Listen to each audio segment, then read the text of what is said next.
Welcome back to the Futurists. I am your host, Brett King, and of course, joining me in the hot seat as the host is my good pal Rob Tercek. Hi. And we have, hey Rob, hey, how you doing?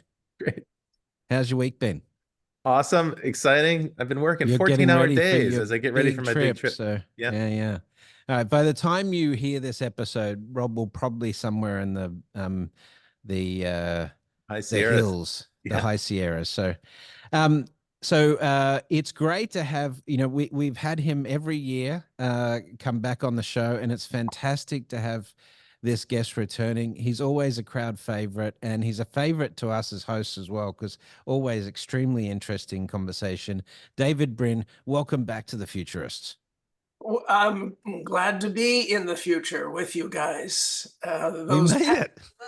The nice thing about the future is they keep making more of it every single day. It never stops. It's an inexhaustible supply until we make the Earth uninhabitable. But even then, We're working on that. Yeah.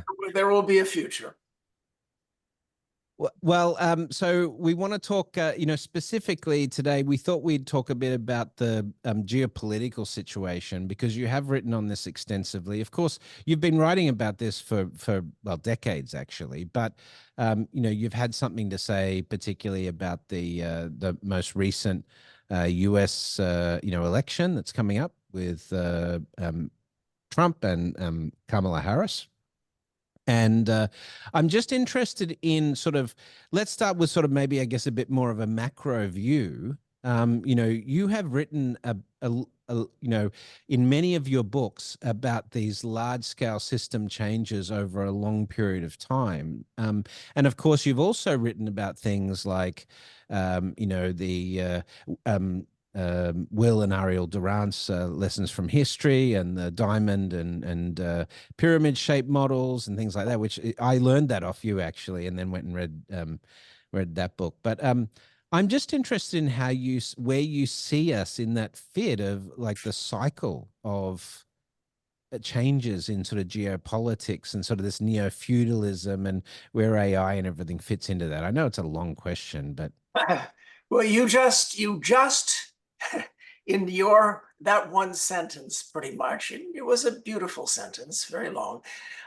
You just poked at, I think I counted 7 hour-long introductions to each of those 7 or 8 things. Let's start with what you said, the big picture. And the big picture is the Fermi paradox, why we don't see any signs of aliens. That's about as big as you can get, unless you start bringing in multiverses and things. And I've been engaged in that. I wrote the first substantial paper about what was not yet called the Fermi paradox. I called it the Great Silence back in 1983 for the Quarterly Journal of the Royal Astronomical Society. It was the first survey of possible reasons. And it went across the Drake equation, the equation by my friend Frank, my late friend Frank Drake. We were both on the advisory board for NASA's Innovative and Advanced Concepts program. And my opinions have changed a bit over the years, but I rank as my #1 theory for the Fermi paradox that when on those rare occasions when life, which I think is very common in the universe, when life achieves some degree of sapience and tool-using intelligence, it almost never reaches our level. I think that humanity is not only exceptionally smart, but exceptionally nice. God help us. God help the universe, if I'm right, because we're actually pretty mean bastards, but we're capable of criticizing ourselves as mean bastards. And the thing that enables us to be most self-critical is pulling back and looking at the Western Enlightenment. Most of the young people listening right now will complain that I'm being too sunny and optimistic about Western civilization, without stepping back and looking in the mirror and saying, what made me the critical fellow or gal or other who I am? What cultural influences am I expressing by being critical of my own tribal elders and the remaining faults of this civilization. And without question, they always shy back from a wager whether or not they can find any other large nation in the history of our people, our species, that ever preached relentlessly, as Hollywood does, to young people, oh, the brightest of our young people, thou shalt go forth and question authority. Hector, your tribal elders, constantly look for mistakes to point out. And this is, of course, the only way that we will survive, which goes back to the Fermi paradox, because if this culture that encourages self-criticism is rare for humans, can you imagine how rare it is out there in the galaxy? Because we are congenitally at least capable of self-criticism. So is that a set of big enough contexts for you? Yeah. That's what you asked you for. just explained to me why Kamala Harris memes that are funny are actually good for humanity and for the survival of our species.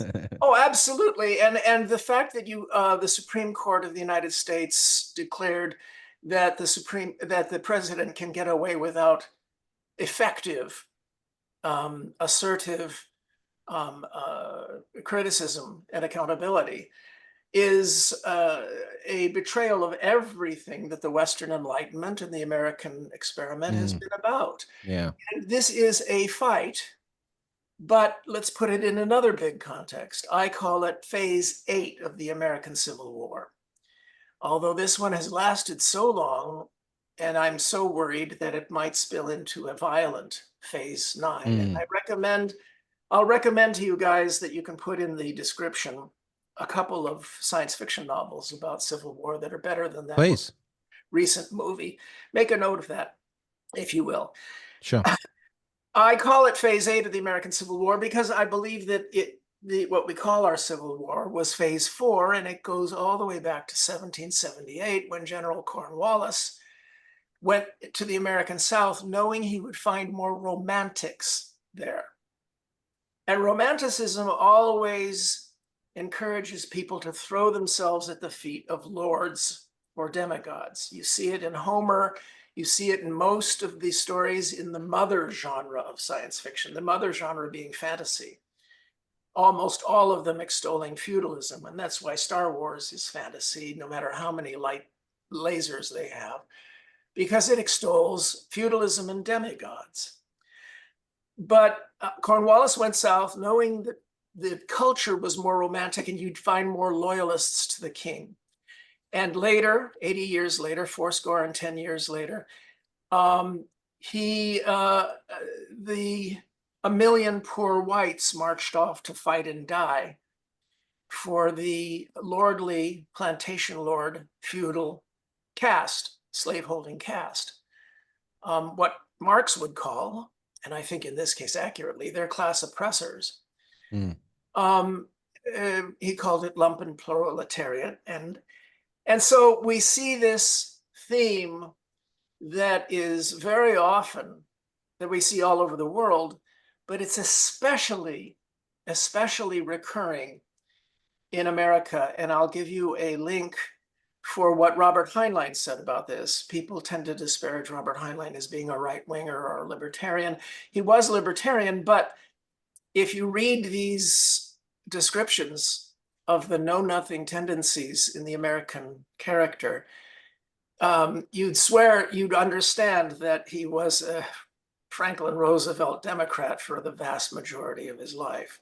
So those are a bunch of large contexts, but you mentioned two more. One is the diamond versus the pyramid, and the diamond in the pyramid is highly, and I'll provide a link to that.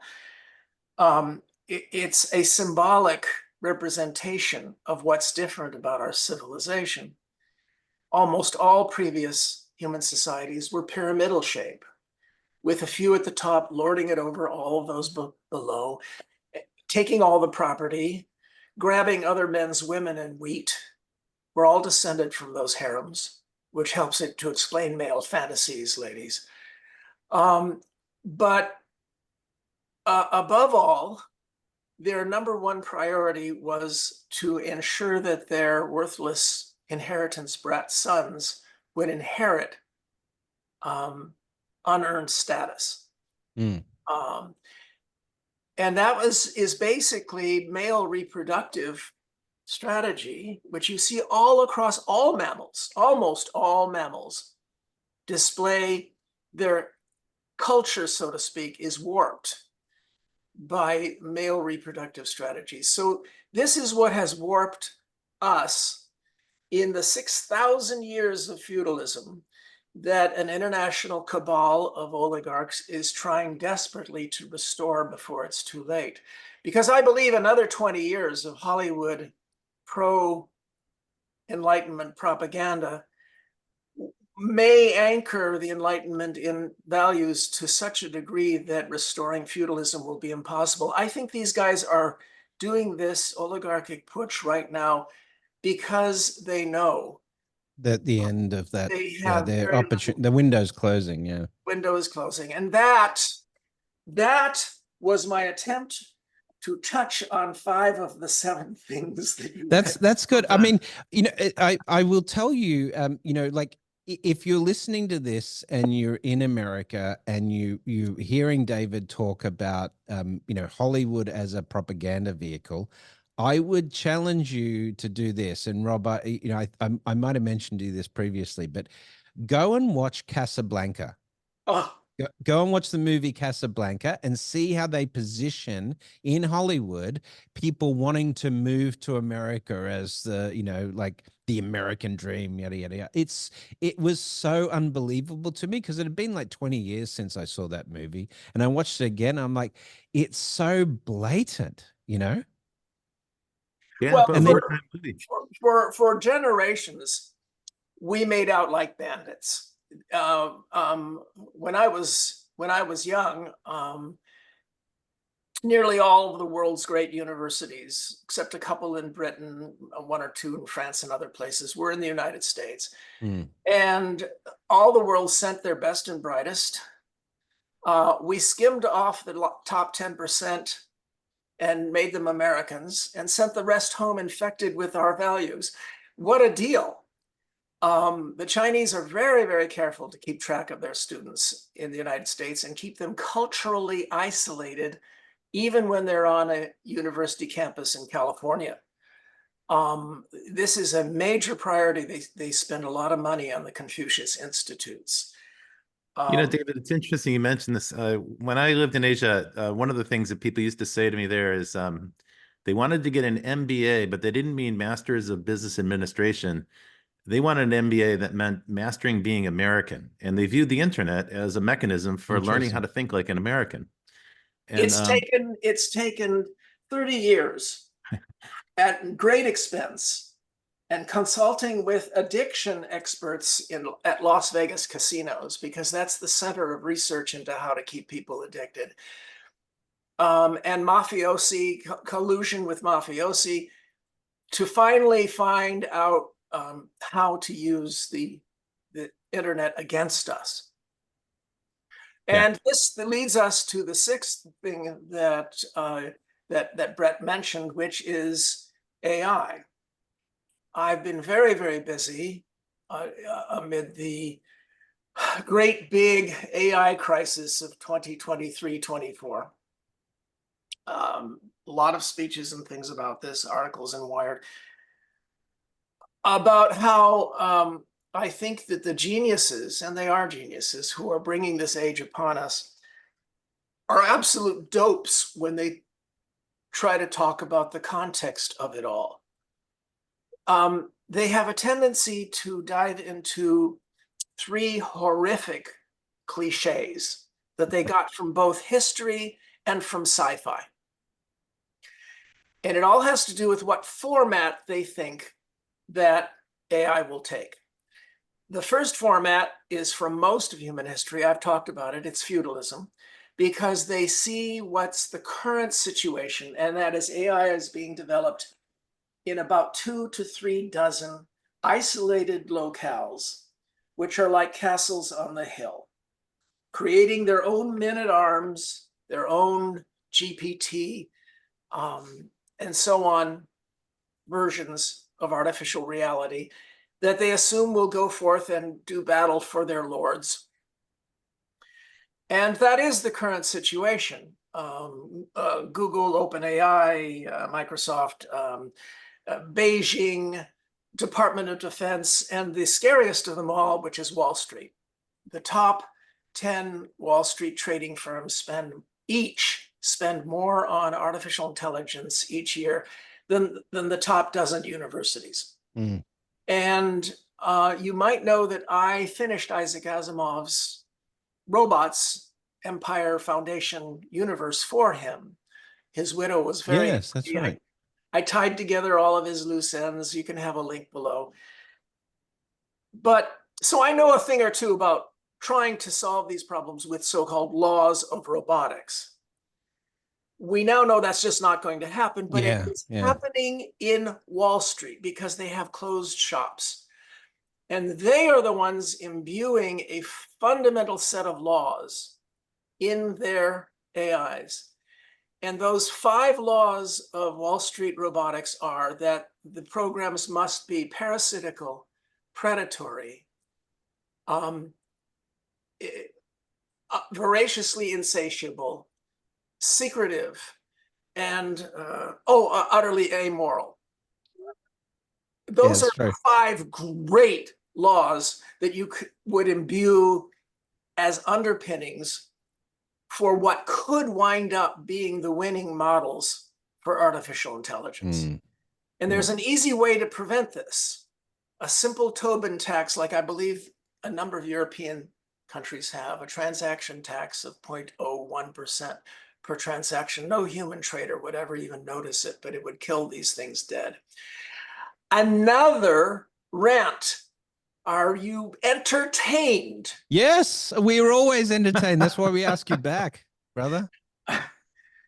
Well, the thing about AI is that that's the first of the 3 format models.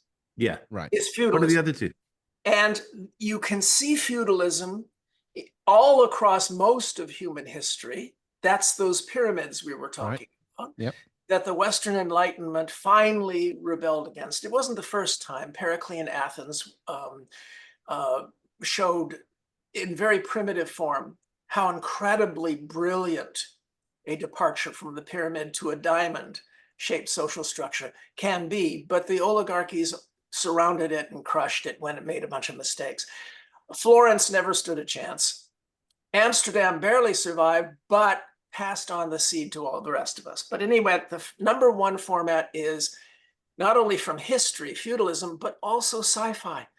Count the number of pyramidal-shaped societies in fantasy and science fiction. So that's where they get number 1.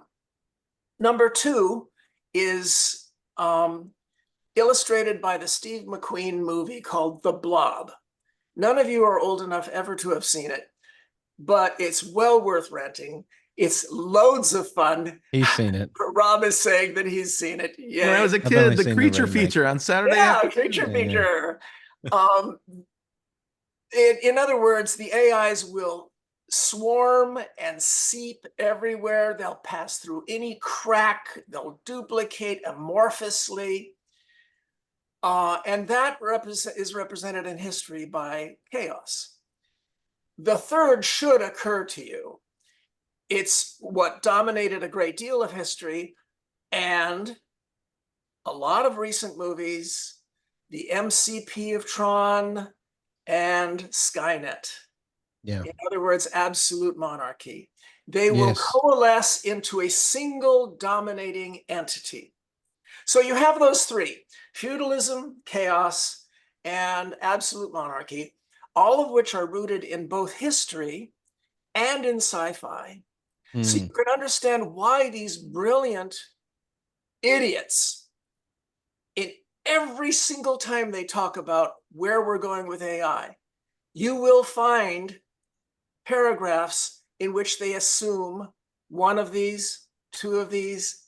Sometimes they'll refer glancingly without even noticing the contradiction to all 3, and I have seen it done in the same paragraph. Yeah. The colossal irony here is that they keep using the word democratization when they talk Right. about these tools. They always say, we're going to empower people. We're going to democratize access to Yeah. creativity. We're going to democratize access to expression. David, this is an immensely engaging conversation. It's time for us to take a little break. So we're going to take a 1-minute break. Folks, stay tuned. This is David Brin on the Futurists. I'm Rob Tercek with Brett King, and we'll be back right after this. Hey there, you're listening to The Futurists. I'm Rob Tercek with my buddy Brett King, and we are interviewing David Brin, returning for what, the We're third down or the fourth rabbit time on our hole. show. Super fun conversation. And the big question we were asking during the break is, gee, David, you set forth 3 paradigms for artificial intelligence. Is there any possibility of a 4th one, maybe one that's not quite so menacing? Well, those 3 were, as we saw, the cliches from both human history and sci-fi. And one is feudalism, which dominated most of the last 6,000 years and always dominates fantasy stories. Blob, which is chaos, Yeah, that's which true. unfortunately is the worst, which is where the AIs will just merge and soak everywhere. And finally, there's absolute monarchy, which dominated much of those 6,000 years. And we see also in Tron and in Skynet and all of that.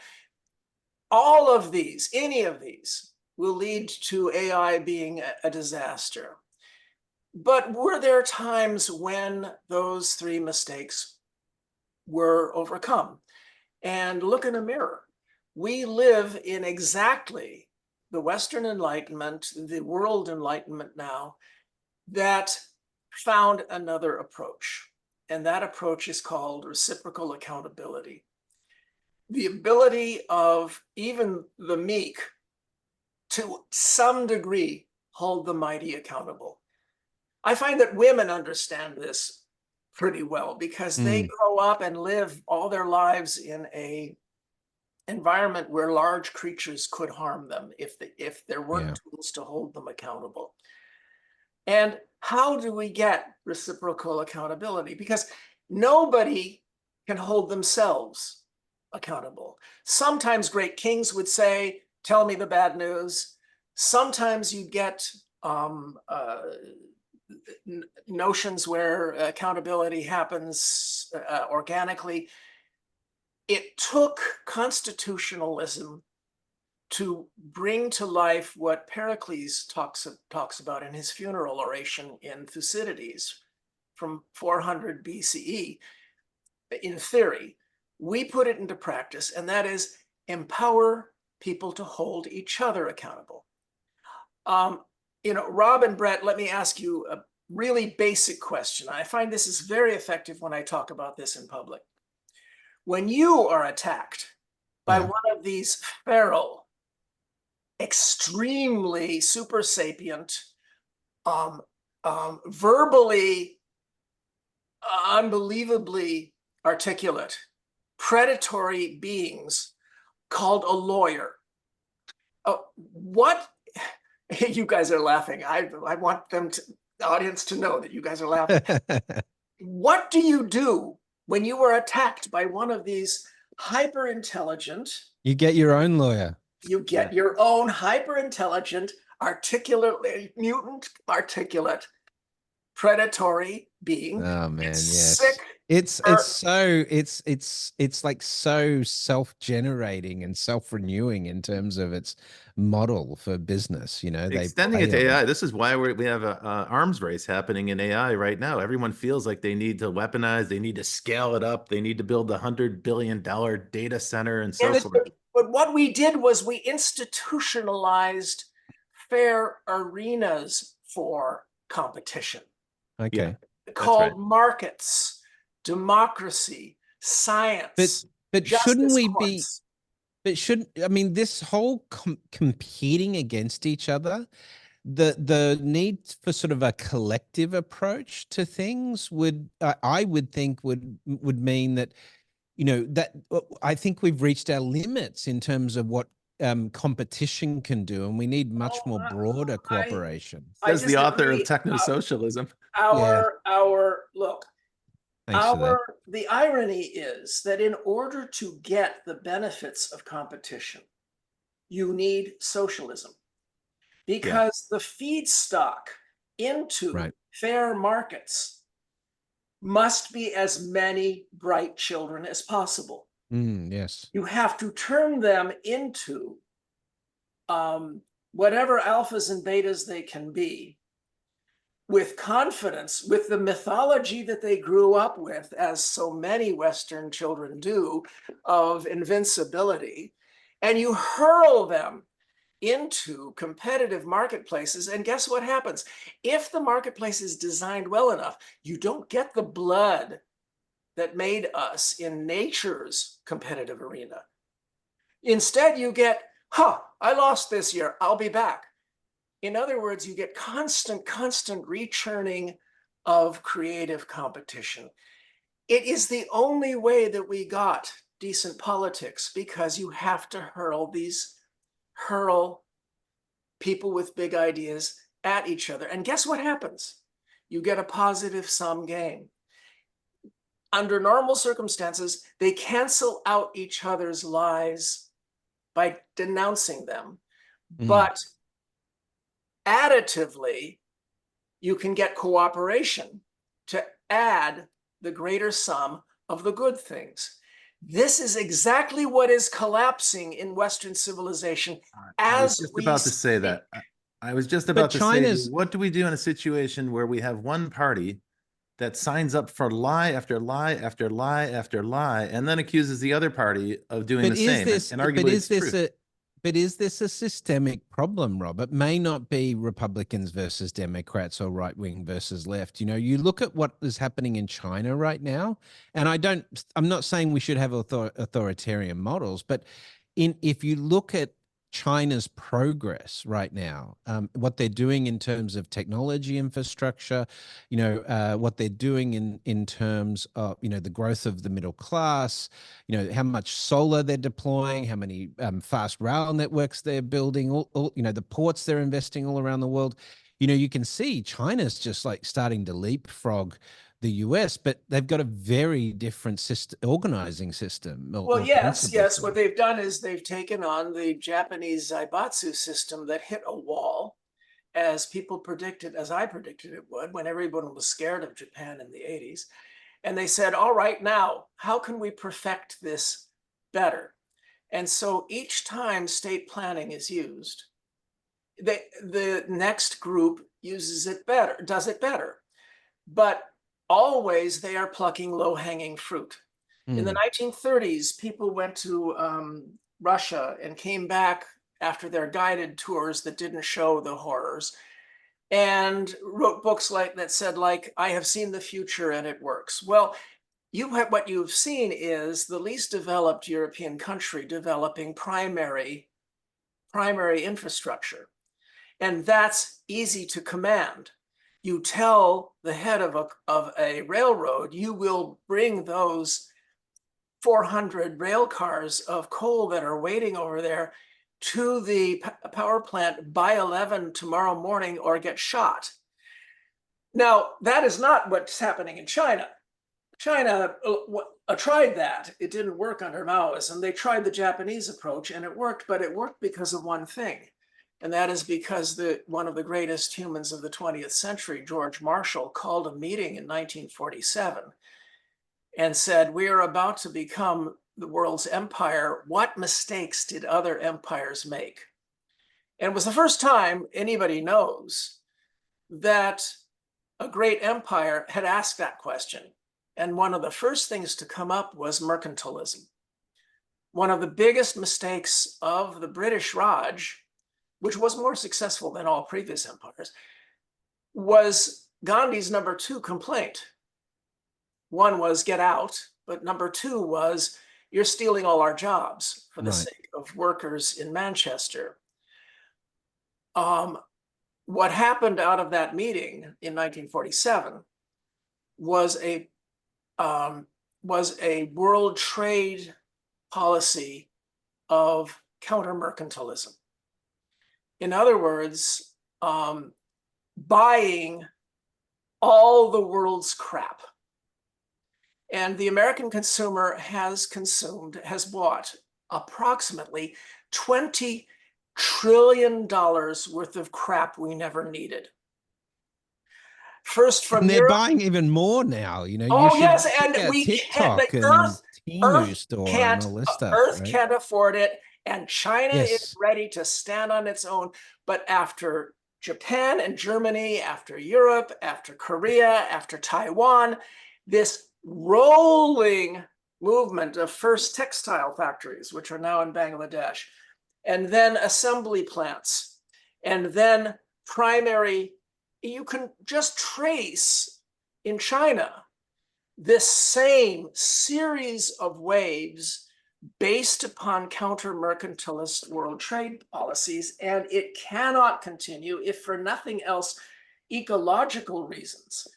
Well, And this comes back to that Club of Rome study, right? With you can't have infinite growth on a finite planet. You The know, limits to although growth, Paul Yeah, Ehrlich limits made to a growth terrible study. which was mistake. remarkably prescient, right? For 1973, it's been spot on. Absolutely, but he made a terrible mistake. Paul Ehrlich made a terrible mistake betting against capitalism's creativity in developing alternate industrial methods.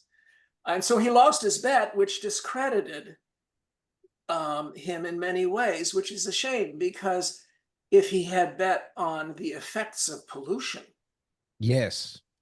right now, he would have far better cred, because that's what might kill us all. Mm. But in any event, my point is that if you want to stanch the wolf warrior, the extremely dangerous wolf warrior resentment chic in China, which could lead to world war, I believe that we need to sing 2 modified Disney songs. Just sing 2 Disney songs. And one is from Aladdin, "You Never Had a Friend Like Me." And across 3,000 years of glorious Chinese history, they cannot name another friend other than the United States of America. The Europeans, the Russians, the Japanese, they can all yell at them for the rapacious, unequal treaties, but not the United States of America. Look up a fellow by the name of Anson Burlingame, who was Lincoln's minister to China, who blocked many of these rapacious moves and denounced all the rest of them. Flying Tigers, the fight against Japan, and now this incredibly indulgent purchase of $12 trillion worth of crap that got China its industrialization. I'm sorry, you never had a friend, never had a friend. You never had a friend. I'm sorry, I'm not Robin Williams. Like us. And then I would follow that with another great Disney song from Moana, "You're Welcome." Come on, you've seen Moana, you know. Yeah. Play it for the folks as when you're I do think Robin Williams as the genie was just like that was such an innovative piece of acting. I mean, he's just such a brilliant guy. But let's get on to what's happening today and where we're in this cycle. Yeah, David, let me link to something that you just said, because I want to make a connection here. You talked about the Marshall Plan, and true, that is a signal of sort of self-restraint for a global empire, right? A kind of remarkable and unique moment for empires ever in human history, where an empire said, gee, we're not going to dominate and extract everything. We're going to make a global trading system where every nation can prosper. And it more or less worked for 70 years. But then in 2004, a senior official in the George Bush administration said something to a journalist. Now, it's often attributed to Karl Rove. It sure sounds like Karl Rove, but he denies that he said it. And what he said was, it doesn't work like that anymore. You see, we're an empire now. And when we act, we create our own reality. And everyone else will react to that reality. They'll study the reality. About the we'll create more reality. Yeah. Now, this is kind of a crazy solipsism, right? It's almost a megalomaniacal belief in oneself. I think what we're seeing in China, Russia, and elsewhere in the world, Iran, certainly in other parts of the Middle East, is a reaction to the United States idea of this new kind of empire where they can create their own reality. And I think everybody else around the world that has the power to do so is saying, well, if you're going to do that, then we're going to create our own reality. And we've unleashed this flood of fake news and people who are messing around with information warfare and so forth. We've also created a situation where countries don't listen to treaties. They ignore treaties that they've signed. They are free to intervene in other countries or they feel like that. But the model they're following is the one that was set by the Bush administration and that famous phrase. Respond to that. Like, take that on for me. Tell me if we've entered. I will, because that quotation is very indicative of a particular time. And that was a period of about 5 years when you had what were called neoconservatives. Yep. Cheney, Rumsfeld, Neocons, the neocons, yes, yeah. Wolfowitz. You do not see them. They are an extinct species now. And the reason they were flushed in the toilet without so much as a hint of gratitude when Iraq and Afghanistan became unpopular quagmires. This was a moment in time when the Republican Party was aggressively imperialist. Since then, they have fallen back upon the actual instinctive pattern of republicanism, which is isolationism, which is contempt for the world, rejection of the world. Sure. But we put the ball in motion and now other people are picking up the ball and they're playing with that ball. Well, that's true, but I believe that what's motivating them is not Paul Wolfowitz and Nitze and Cheney and that fever dream that that was completely flushed away by Trumpism. I think that what it is there's been a lot flushed away by Trump. Yes, well, we are not going to actually get into that because I don't think anybody listening here is going to be usefully affected by our contempt for this phase, the Confederate side of this phase of the American Civil War. We simply have to hope that Blue America steps up as it has most of the last 250 years. Though the point is that what Rob, but they're going to get close. It's going to be a close thing, which is in itself concerning. I believe, and I only give 60. I believe in taking bets for one thing with odds. Yeah. Yes, you do that. I see you do that on social too with people that make extraordinary claims. Yeah, well, when I don't predict the future, I try to lay out things I consider to be more plausible and also less probable, but also plausible. For instance, I'm offering 1 to 10 odds that Trump won't even make it to the election. Oh, wow.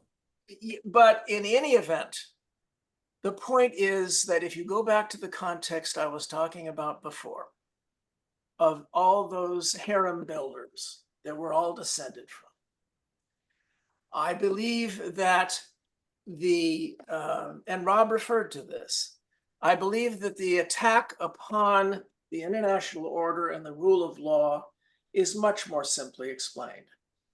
The rule of law and constitutionalism, democracy, these threaten even the possibility that we will ever be dominated by inheritance brats. And inheritance brats all over the world, or those who have inheritance brats and want to leave them power, are united. You cannot find a cluster of them except possibly in Silicon Valley. That is not, and Hollywood. And they learned to toe the line after a well, time. No. Hollywood and Silicon Valley have some. Yeah. Of these members of this oligarchy. I know Peter Thiel, for example. But in any event, to what Rob said, there's a lot of fixation on what's called cyclical history. Yeah. A lot of people talk about it because it's an entrancing notion. It's especially beloved on the right. Hitler and the Nazis believed in cyclical history. So does Steve Bannon. Yeah, well, Steve Bannon, exactly. He helps to tout the fourth turning. Exactly. That's exactly this next sentence I was going to So, say. I'm sorry, I'm but busting so your what do you? I was going to ask you about Project 2025 as well, and what you think It's about another that. version. Yeah, Yeah, it is. It's just the fourth turning is pretty much the Bible to these guys because it lays out a masturbatory cult incantation about how liberalism has created a decadent America that must be restored exactly every 80 years by a new hero generation. Now, I have 3 kids who are members of that generation. I meet their friends, and let me tell you, they are nicer, they are smarter, and they are no heroes. But that's just a grump on my part. That's no proof of anything. What it is that the assertions made in every chapter of the fourth turning, and the sequel, the fourth turning, is here. Every chapter is absolutely and trivially refutable. And that is the problem that Rob was talking about. And that is the notion of refutation via fact yes, is is no what longer this effective. fight is about. Yeah. Every fact using profession is under attack, and it's not under attack for economic or classic political reasons. I say this to people who are anti-vax. I say, vaccines are the single most effective intervention in medical history that we've had in terms of saving lives. And if you're going to criticize the MMR vaccine, or you're going to criticize COVID, you are eroding confidence in that mechanism in society. And then that's ultimately going to end up in, loss of confidence in vaccines, which leads to millions of deaths. Like I don't understand why people can't see. Brett, that is a fine argument, and it can nibble at the edges, but you have to use methods that are more polemical. Teach me to argue All better, right, Dave. here it is. They romanticize the so-called greatest generation of Americans who won World War II. And then they came home and built the massive infrastructure and took us to the moon and all of those. GI Bill and national highways, everything. Ask them demonstrably and provably to bet whose picture they had on the wall. Who was the living person they adored above all others? Now, you might have had Jesus on the wall, but he wasn't alive at the time, last I heard. It was Franklin Delano Roosevelt. Yeah, FDR. And do you know who replaced him in the 1950s? And they'll say Eisenhower, and you can say, well, this is a good guess. He was the last decent Republican president. But no, his name was Jonas Salk. Right.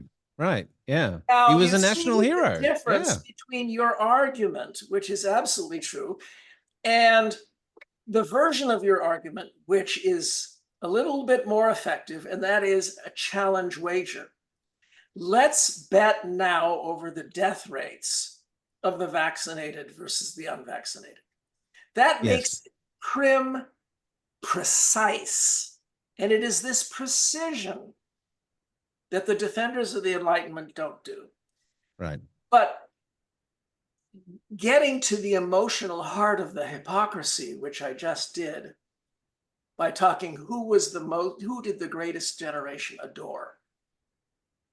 Do you see what I'm talking about? How even our best polemical guys here in the States, Newsom, Pete Buttigieg, even those two guys, they tried the Brett King approach. Yes. Of argument by logic. We need to, and logic doesn't apply because these people live in a world where they have an alternative reality. They are terrified of wagers. They always flee. David, it's funny, the MAGA mythology is that there was some period of time when America was great, but it isn't anymore, right? And when is that time? Well, it's sort of a mythological era that, at least if Yes. you were a white guy, was around 1955. And you think about that, you go, well, who built that world and what were those institutions? And gee, what was tax policy like? That's what was the tax Yeah, code. I So know. it's Um, like the current crop of conservatives would be horrified to be living in 1955, but they You could romanticize not it, and I do pass like it. the post Second World War legislation that we had for returning GIs in the current political environment. You couldn't do that. You know, you Unions were strong. You had employment in factories, which were, 35% of the workforce was unionized. and Yeah. and the reindustrialization of American manufacturing is now happening at the greatest pace in 70 years, thanks to the Pelosi bills. And you can't get Democrats to defend them. Rob, remind me to provide a link for my somewhat devastating list of traits of 1957.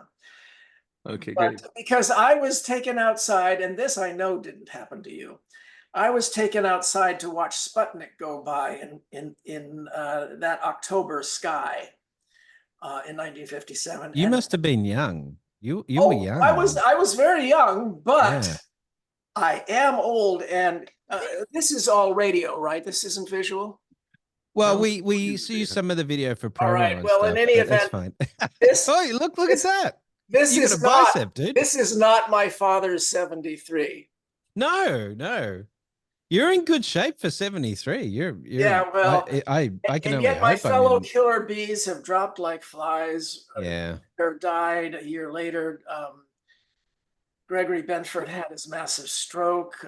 Werner, yeah. friend but Werner. wait, we left 1957. Where did that go? We were just about to talk about the traits of Oh yeah, 1957. yeah, Oh let's no, no, talk no. about that. I'll provide you with a link to where Okay. I go into that. All right, great. You actually had a really good post the other day about, people talking about how bad things are politically, how divided we are politically, and yet you referred back to 1968, right? And My wife hates this And the because reason she I looks find very that young. intriguing is I was born in 1968. So Oh, I'm very interested in, can you just explain why that is? Why, if you're for looking back, one because, thing, you look a lot like John Brunner, and he was the scariest. At that point in time, everybody thought that they should simply retire science fiction. Because in 68, 69, 70, he was the greatest science fiction author who ever lived, bar none, including H.G. Wells and Jules Verne. So in 68, he had Stand on Zanzibar, which routinely is ranked higher even than my novel Earth in novels that predicted the future accurately. So I highly recommend that, and I'll supply one of those lists if Rob asks me. But 1968, I was 17, so it's natural that I was in that emotional age, amplifying everything. My father was 30 feet away from Bobby in June of that year when he was shot in the Ambassador Hotel, and I still consider it the worst day of my life. I dare anyone to take a random week from 1968 and compare it to any 3-month period during the 20s, during these 20s. We reached the end of 68 in a state of quivering exhaustion, and there at the bottom of Pandora's box, after all the ills of the world had flooded our lives, was the diadem of hope sent back from the Apollo 8 astronauts. I saw Rob start to smile. The very last news item in 1968 oh, right, because it was Christmas Day when they, was the second most powerful work of art in the history Earthrise, of right? space. Is that what you're talking about? That's right. Yeah. It was the little diadem of hope at the bottom of Pandora's box after an exhausting year. Now, am I saying that everybody's snowflakes for worrying about 2024? We got out of 1968 with Richard Nixon, but we survived and we did okay, and he was great compared to Trump. We could blow it all in 24. That's what I'm scared about. I mean, look, I mean, if Trump gets in versus if Kamala Harris gets in, what does that mean for the United States? What does it mean for this attempt to build a sort of Christian nationalism slash, neo-feudalism into the system? What's the fork in the road look like for you in terms of where that takes us? This cabal of oligarchs that is bringing this latest phase of civil war, that's an oligarchic putsch, their principal feature is profound stupidity. They are ask Doug Rushkoff onto the show, and he'll talk about his book about the preppers.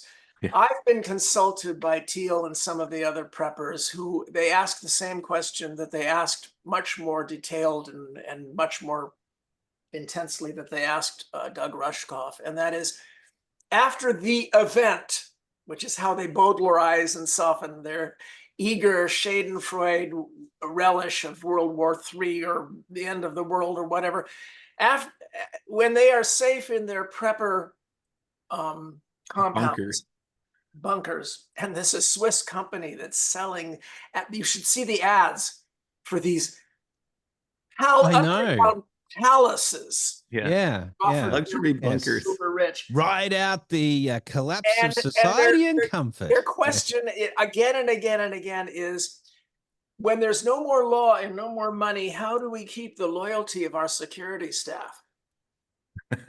Yes. And my answer was, otherwise they'll take the gold bars that we stashed in the bunker and shoot us all. I mean, food scarcity is going to be, I think, a massive problem. But I mean, the old phrase "eat the rich." Eat the rich. The point is that let them eat, Zuck. Yes, I know how to do. I know how to get.